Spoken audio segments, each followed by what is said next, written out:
Eh bien bonjour mes amis Gémeaux, je suis très heureuse de vous retrouver pour votre tirage sentimental. Pour ceux qui me découvrent, eh bien soyez les bienvenus.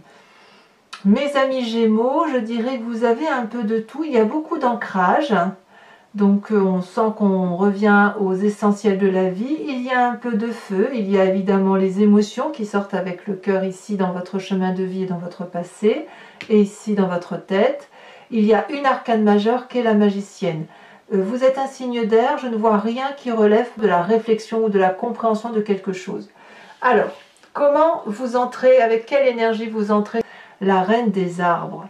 La reine des arbres, c'est une personne qui s'apprécie pour ce qu'elle est et qui a parfaitement conscience que tout est à sa place et que chaque être a une place qui lui est dédiée. Et elle est très reconnaissante, cette reine des arbres, c'est la reine de denier, c'est pareil, elle est très reconnaissante, si vous voulez, de son corps. Elle s'aime, mais elle s'aime par rapport au fait qu'elle rend grâce à la vie, si vous voulez. Elle remercie son corps de la porter, de la chérir, de la nourrir. Elle se remercie elle-même d'être en mesure de nourrir les autres. C'est une personne qui est particulièrement agréable, qui est aussi parfaitement ancrée à la vie, qui a beaucoup appris dans sa vie, on va dire. Et puis c'est un esprit particulièrement féminin. Il y a beaucoup d'élégance quand on a cette reine des arbres, il y a une forme de dignité, mais aussi beaucoup de liberté. Vous êtes soutenu par votre corps et j'ai le sentiment que vous vous concentrez probablement sur vous-même et sur ce que vous pouvez faire dans votre vie dans un instant présent. Qu'est-ce qui vous détournerait de cette situation? C'est la 4 des étoiles. Alors, la 4 des étoiles peut traduire une personne d'un signe de feu autour de vous, Bélier, Sagittaire, Lion. Comme ça peut être vous-même également si vous avez ce signe, si vous avez cette influence d'un signe de feu en vous, en ascendant ou en lunaire. Il s'agit ici, si vous voulez, de vous obliger à regarder la vie telle qu'elle se présente à vous. Vous avez, avec cette 4 des étoiles, une ouverture d'esprit, peut-être sur le foyer également, qui vous donne une nouvelle façon de regarder les événements de votre vie et de pouvoir avancer dans un cheminement de vie qui est beaucoup plus cohérent et concret que ce que vous pouviez avoir l'habitude de voir. On voit ici cette femme, elle a les deux yeux bien ouverts, elle a le troisième œil également bien ouvert, et elle regarde, on voit très bien, vous voyez ici toutes les ondes qui circulent à travers ses yeux, et ici c'est comme s'il y avait une fluidité dans la façon d'analyser les événements, de regarder avec une certaine clairvoyance et une certaine objectivité. La 4 des étoiles, c'est vraiment, c'est comme une remise en cause, si vous voulez, de ce qui nous entoure. Vous avez cette reine des arbres où vous avez envie de vous aimer, de vous chérir, de prendre la vie comme elle vient, et peut-être qu'on vous demande de regarder au-delà de ce que vous voyez au quotidien, d'arrêter peut-être de regarder avec le bout de votre nez et de peut-être avoir une vision un peu plus globale, un peu plus aérienne et un peu plus lointaine, si j'ose dire. Alors, quelle est la partie de votre passé qui ressort? Deux cartes sont tombées. On a la chevalier des cœurs et la 8 des cœurs. Alors là, on est clairement dans les sentiments. Il semblerait qu'effectivement, il y ait eu dans votre vie passée une personne qui s'est présentée comme étant l'élu de votre cœur. Donc là, je vois un homme, mais bien évidemment, si vous êtes, si c'est des messieurs qui sont ici en train de m'écouter, ça peut être bien évidemment une femme, hein, c'est pas un problème, ça peut être aussi vous-même qui vous êtes présenté comme l'élu du cœur de quelqu'un. La chevalier des cœurs, c'est quelqu'un qui papillote, si j'ose dire, qui est un volatile d'amour. C'est que des petits cœurs devant lui, des petits cœurs en lui. Il en tient dans ses mains, il en a dans son cœur, il en a dans sa tête, il en a dans les ailes déployées. C'est un envoûteur pour moi, ce chevalier des cœurs. C'est une personne qui a su vous regarder avec le regard de l'amour, qui a su vous donner les belles paroles, qui a créé une intensité dans les émotions qui était telle que vous avez complètement chaviré d'amour pour cette personne. Et puis il semble qu'au fil du temps, la situation s'est dégradée. il y a eu une forme de codépendance. Vous ou l'autre, il y en a un des deux qui a aimé plus que l'autre. On voit parfaitement sur cette carte les rayonnements d'amour de cette personne-là qui a les yeux fermés et qui ne suit que son intuition émotive et qui s'accroche à son amoureux. Il y a des cœurs de partout, mais si on voit bien, l'amoureux regarde ailleurs. Il regarde au-delà. Il est comme sous une forme de dépendance affective et la personne qui ferme les yeux et qui s'accroche également. C'est comme si l'union était déséquilibrée et tout ce à quoi vous pensiez détenir la vérité par rapport à cette relation amoureuse, elle s'est détériorée au fil du temps et il a fallu probablement pour vous faire preuve de beaucoup de courage pour ouvrir les yeux. Alors c'est pour ça aussi peut-être que vous vous recentrez aujourd'hui sur vous et qu'on vous dise bon ben maintenant il faut analyser ce qui s'est passé de ce passé et aller peut-être vers une autre façon d'aimer, vers un autre regard amoureux. Alors vous allez y arriver facilement parce que vous avez la carte de la magicienne, l'arcane majeur, c'est votre plus grande force. La magicienne, c'est celle qui détient le pouvoir de l'environnement sur l'environnement. Elle détient les pouvoirs magiques. Vous voyez cette énorme fleur bleue, c'est la couleur de la vérité. C'est les petites chenilles qui se sont transformées en papillons. C'est effectivement toutes les vibrations, vibrations intuitives, vibrations olfactives. Les sens sont en éveil. Il vous suffit de faire une formule magique pour que l'environnement vous donne ce que vous voulez. Et si l'environnement veut quelque chose, vous êtes en mesure de les donner. C'est une très grande compassion et ça suppose une espèce d'alchimie de vous-même avec tout l'environnement qui vous entoure. Et ça, si vous voulez, c'est comme si vous aviez la grâce. Une grâce qui est accentuée, si vous voulez, parce que vous êtes physiquement et par le fait qu'en plus, intellectuellement, c'est quelque chose où il y a un éveil supérieur, un éveil de spiritualité qui vous donne une possible facilité de compréhension des événements qui vous entourent. Alors, dans votre présent, comment ça se passe? On a la page des arbres, donc on reste toujours ancré. Ici, vous avez un rêve. Votre rêve, c'est de vous envoler. Voilà, de vous envoler vers d'autres cieux, vers une lumière plus douce. On voit cette colombe-là qui a peut-être passé trop de temps dans la forêt et qui ne demande qu'à une chose, c'est montrer la blancheur de son pelage au grand jour, à l'air libre. Et si vous voulez, ce rêve-là qui vient depuis très longtemps, depuis quelques années, si ce n'est une dizaine d'années, peut se réaliser. Parce que ici, cette page des arbres-là, elle vous invite, comme un adolescent, si vous voulez, à prendre votre projet amoureux sous le bras et à vous envoler avec pour devenir quelqu'un de réalisé, quelqu'un de joyeux. C'est certainement même la meilleure des choses que vous pouvez faire. Il y a de la protection autour de vous. Et si vous voulez, c'est faire de son rêve sa vie, en fait. Il ne suffit pas que de rêver sa vie, encore faut-il la vivre. Et là, vous avez un rêve que vous avez envie de matérialiser du point de vue des sentiments, et apparemment, vous le réalisez. Ou du moins, vous mettez tout en œuvre pour accomplir ce rêve. Et moi, je vous le souhaite, bien évidemment. Alors, comment ça se passe dans votre état d'esprit? C'est ce que vous savez, vous, mais que vous ne dites pas à personne. Vous avez fait la paix avec vos émotions, avec vous-même. Avec cette 10 de cœur-là, c'est l'apothéose. C'est l'apothéose dans les émotions. On a cette femme-là qui est libérée, quelque part, de toutes ces émotions qui ont pu être négatives du passé. Il n'y a pas une partie de son corps qu'elle n'aime pas. Elle est couchée sur l'eau bleue de la vérité. Et la lune éclaire cette eau douce. Donc elle peut faire de doux rêves. Elle peut fermer les yeux, s'apaiser. Tout est quiétude, tout est joie de vivre et tout est bonheur. Et ça, c'est tout à fait possible grâce à cette reine des arbres. C'est comme si j'ai le sentiment que pour vous, vous êtes dans une réalisation émotionnelle qui vous permet d'investir des rêves et de nouveaux projets.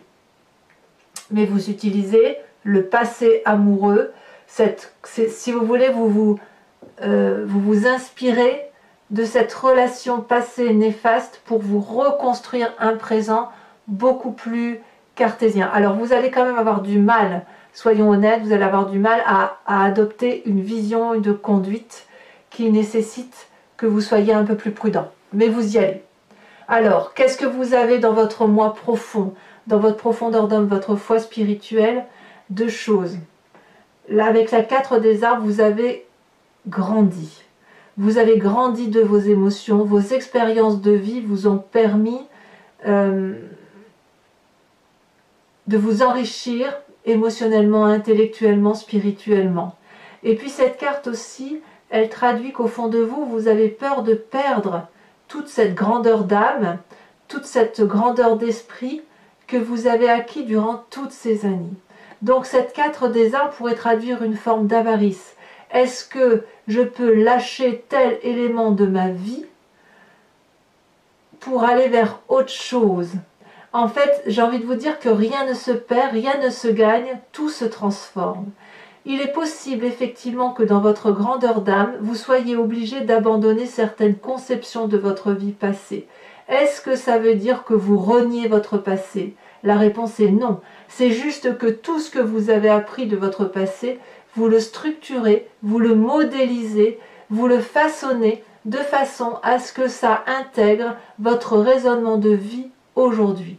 Mais ça, vous n'en avez pas conscience. Ça, c'est au fond de vous. C'est quelque chose qui est structurel, voyez-vous? Donc, vous l'avez en vous, mais quoi qu'il en soit, on est dans l'ancrage. Donc, je pense que c'est bien aussi pour les signes d'air de temps en temps de revenir à la base, si j'ose dire, pour dire de ne pas oublier que la vie doit être vécue avec les réalités sociétales et les vérités environnementales, et qu'on ne peut pas toujours papillonner d'une fleur à l'autre ou de se trouver des excuses pour ne pardonner tout et n'importe quoi. Voyez un peu? C'est ça l'idée. Alors vous avez un défi pour vous. On est toujours dans l'ancrage, dans les arbres, dans le denier, donc ça peut être un signe de terre, hein. Peut-être que vous pensez effectivement à un signe de terre, qui serait le taureau, le vierge ou le capricorne, mais votre défi, ça va être d'être l'architecte de votre vie et d'avoir un raffinement qui fasse en sorte qu'on puisse avoir confiance en la solidité de vos actions. Est-ce que l'on peut se poser sur vos épaules? Est-ce que l'on peut faire confiance en vous et faire en sorte que cette grosse lune-là puisse se coucher sur les branches qui composent l'arbre de votre vie? La roi des arbres, c'est la personne, si vous voulez, qui est aussi une personne discrète. C'est une personne qui ne tape pas forcément de mine, vous savez, elle n'est pas bling-bling, si j'ose dire. Mais c'est une personne solide, c'est une personne ancrée, c'est une personne qui a des valeurs sûres. Et ces valeurs sûres-là, ce sont les socles d'une vie qui doivent être adoptées. Et quand on voit qu'on a cette 9 des arbres-là, c'est quand on a un socle solide. Je vais vous donner une image, c'est imagé, mais les fondations d'une maison, elles sont en béton. C'est solide, ça ne bouge pas, c'est ferraillé, il n'y a pas de souci. Quand on a ce socle solide, on peut édifier toute la majestuosité d'un habitat solide. On peut même y mettre de l'orfèvrerie. On peut aller dans le détail, dans le cisaillement et dans le raffinement des choses. Vous voyez, c'est ça l'idée. Donc si vous êtes... Votre défi, ça va être de regarder cette solidité, cette fiabilité et éventuellement cette personne effectivement qui est discrète, qui est l'architecte de sa vie. Ça peut être vous-même, bien évidemment, mais qui a cette possibilité-là de vous offrir un socle de vie solide dans la durabilité et de faire en sorte à ce que vous soyez un architecte de vie au même titre que vos ancêtres, que ce soit vos grands-parents, vos parents, vos oncles, que sais-je, des personnes de référence pour que vous puissiez vous aussi construire un cheminement de vie qui se vale dans le temps.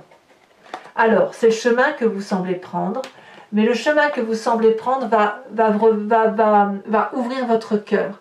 La reine des cœurs, c'est la personne, si vous voulez, qui est maternante, c'est la personne qui est aimante, c'est la personne qui a un sixième sens, qui fait confiance en son instinct et qui fait confiance en son intuition féminine. Si c'est vous, messieurs, vous allez vous inspirer de cette intuition féminine qui vous vient de votre mère, votre tante, votre grand-mère, la personne qui vous a élevé du point de vue maternel.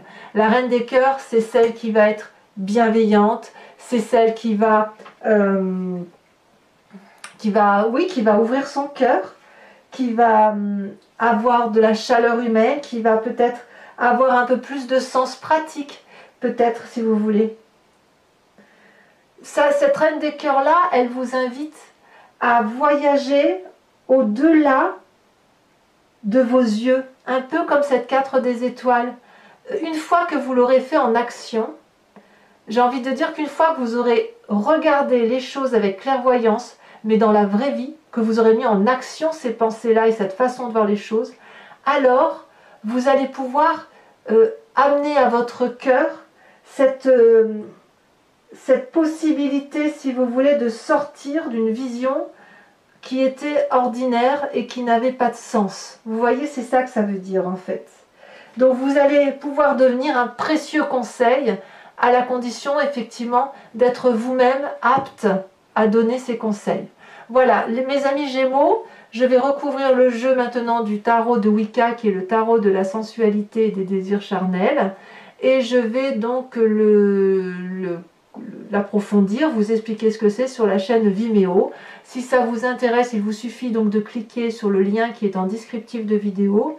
Vous êtes renvoyé sur le site en question, directement sur la playlist de votre signe. Et puis, voilà, vous pouvez choisir la location ou l'abonnement, sachant que l'abonnement vous donne accès à toutes les vidéos de votre playlist, donc sentimentale, générale et également sur les mois précédents. Et bon, c'est libre, donc vous pouvez le résilier à tout moment. Alors, je vois qu'en dos de deck, vous avez la 4 de bâton, c'est exactement la même carte que la 4 des étoiles. Donc vraiment, n'hésitez pas à regarder le foyer avec une grande objectivité, avec une clairvoyance qui s'impose. Allez, on va approfondir et on verra effectivement ce qu'il y a lieu de retenir.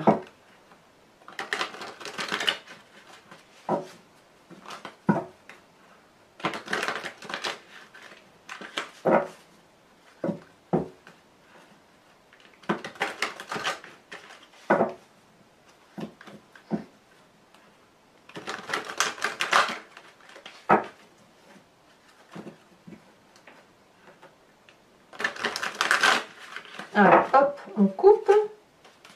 La 4 de bâton, elle ressort à la coupe. Est-ce que c'est le foyer qui va être primordial? La reine des arts, vous avez la 7 de coupe. Il y a une histoire de choix.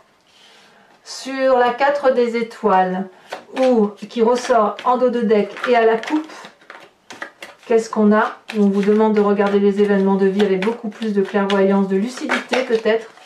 Oh, c'est très joli. C'est la 9 de coupe. Très joli. Donc si vous voulez, j'ai l'impression que votre cœur se remplit de joie. Alors sur ce passé qui ressort avec cette relation toxique, alors toxique, oui toxique parce qu'elle n'avait plus lieu d'être, on a l'époux inversé. C'est une des arcanes majeures.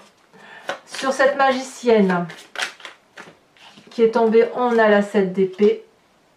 Et si tout ça concernait, et si toute cette difficulté-là à regarder d'une autre façon était due au fait qu'il y avait de la méfiance envers une autre personne. Et vous avez tellement méfiance envers une autre personne que vous déployez des énergies d'approche, mais d'approche où on détourne le regard un peu, voyez? Voilà, c'est ça, il ne faut pas détourner le regard. Alors, sur cette 10 de cœur qui constitue votre état d'esprit, ce que vous ne dites pas, mais que vous, gardez, que vous avez quand même bien en tête avec cette apothéose de la relation amoureuse par rapport à vous-même. Là, pour le coup, on parle de vous. Elle est tombée. On a la roi de bâton. Il y a de la... C'est comme si, oui, vous êtes maître, dans votre tête, vous êtes maître de vous-même. Alors, sur ce présent avec la page des arbres, qu'est-ce qu'on a? Ça s'est retourné. On a la 3 de denier. C'est très bien. Le projet que vous mettez en place aujourd'hui, où vous investissez, peut-être que c'est un travail, que sais-je, un projet quel qu'il soit, il est très bien. Vous le ciselez, vous le peaufinez, ça devient de la joaillerie, c'est parfait. Avec la 4 des arbres sur votre spiritualité profonde, hein, ce qui est ancré au vous, et là, pour le coup, vous n'en avez pas conscience. On en a deux qui... Non, on en a trop. 3, c'est trop. Genre, c'est pas possible, ça. Hop. Elle se tombe. On a la 4 de bâton. Vous voyez qu'elle retombe, cette 4 de bâton. Cette 4 de bâton ici, elle était donc en dos de deck, à la coupe, et maintenant elle retombe ici, et elle est dès le début de votre tirage avec l'autre tarot. Donc ça fait 2 cartes identiques sur 2 jeux de 78 cartes. Alors, sur la Roi des Arbres et la 9 des Arbres, on a quoi? La Mère de Denier, toujours de l'ancrage. On vous demande de vous solidifier, hein, c'est vraiment le cas. Et enfin, le chemin que vous entendez prendre avec cette Reine des Cœurs, on a la carte de l'éruption inversée. Alors, mes amis Gémeaux, pour ceux qui me suivent sur Vimeo, je vous invite à réfléchir à une question précise et je l'interpréterai sur ce site avec la vidéo de votre approfondissement.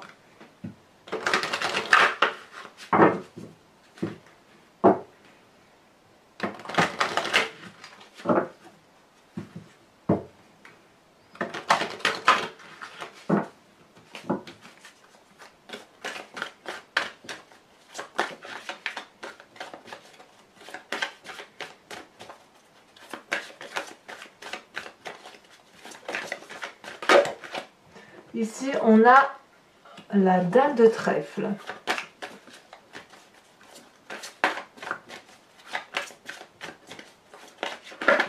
Ouh, elle s'est retournée, je la prends tout de suite. Nous avons la 6 de cœur.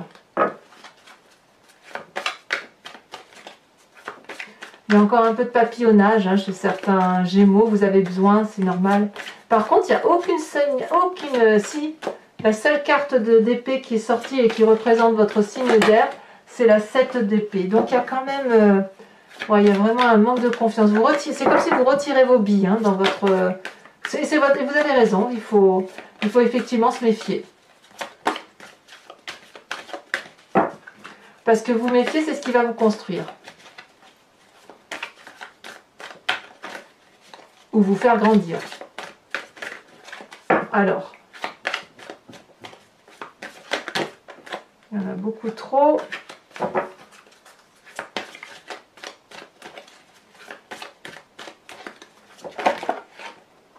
Ce sera celle-là parce qu'elle saute de mes mains. La 4 de trèfle.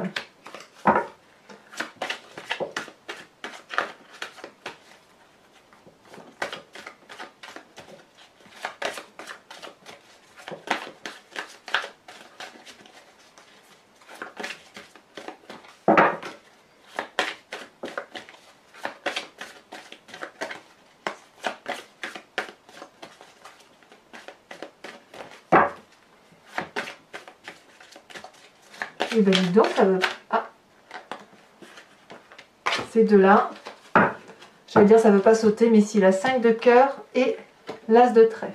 Enfin, je vais vous tirer une carte du jeu de Martine Nouvelière, qui est une créatrice, et qui vous invite à vous inspirer d'une couleur ou d'une forme, et ça va vous permettre, si vous voulez, de vous centrer, si vous voulez, sur les énergies qui vont être développées à travers cette couleur et qui va vous apporter, si vous voulez, tout ce qui est nécessaire pour vous.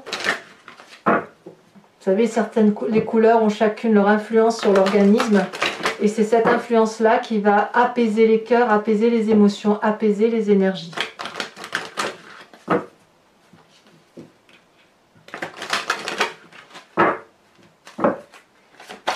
Allez, c'est parti.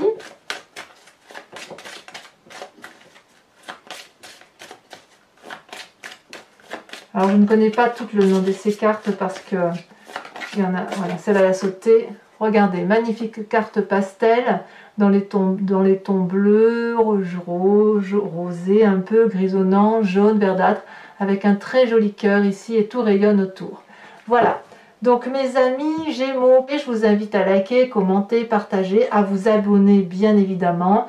Activez la cloche des notifications si vous voulez être informé des futures vidéos. Et dans tous les cas, vous avez votre tirage général qui est sorti il y a quelques jours déjà. Et je vous retrouve de très bientôt pour votre prochain tirage. Bisous bisous.